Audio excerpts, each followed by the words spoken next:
দিনাজপুরের নবাবগঞ্জে ক্ষুদ্র নৃগোষ্ঠীর জীবন মান উন্নয়ন ও শিক্ষায় উৎসাহ প্রদানে উপকারভোগীদের মাঝে সেলাই মেশিন এবং ছাত্রছাত্রীদের মাঝে শিক্ষাবৃত্তি প্রদান করেছেন সমাজ কল্যাণ এবং মহিলা ও শিশু বিষয়ক মন্ত্রী অধ্যাপক ডাক্তার AZM জাহিদ হোসেন। শুক্রবার বেলা 11টায় উপজেলা প্রশাসনের আয়োজনে উপজেলা পরিষদ অডিটোরিয়ামে আয়োজিত এক অনুষ্ঠানে প্রধান অতিথি হিসেবে উপস্থিত থেকে তিনি এসব সহায়তা তুলে দেন।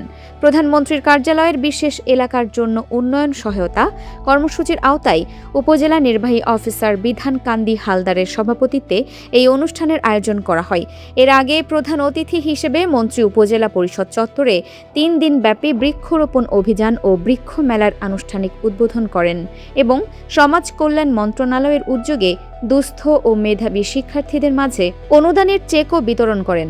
কাজেই আপনারা তারপরেও আমাদের নেতা কর্মী, আমাদের সরকার এবং আমরা সবাই এবং প্রশাসনের যেখানে যারা বসা আছেন এবং ইনার আগে যে ইউনো সাহেব ছিলেন এছাড়া অন্য সবাই কিন্তু আমরা সবাই মিলে আপনাদেরকে সাথে নিয়ে আমরা চেষ্টা করছিলাম এবং আমরা এই চেষ্টাটা অব্যাহত রাখতে চাই এবং আমরা আপনাদেরকে বলতে চাই যেটা যে একটা সংস্কৃতি গড়ে উঠেছিল এই অঞ্চলে, কোনো কিছু পেতে হলে আপনাকে টাকা পয়সা খরচ করতে হতো। আমরা সেইটা থেকে বেরিয়ে এসে আমরা বলেছি কোনো কিছু খরচ করা পেতে হলে এই পাওয়াটা আপনার অধিকার, এটার জন্য কোনো টাকা পয়সা খরচ করার কোনো দরকার নাই।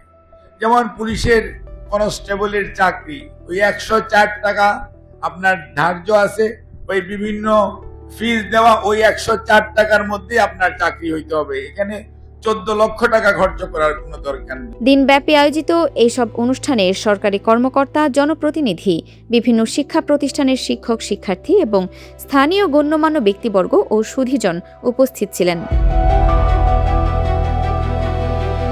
Farhana Nizam, desk report, Dinajpur TV.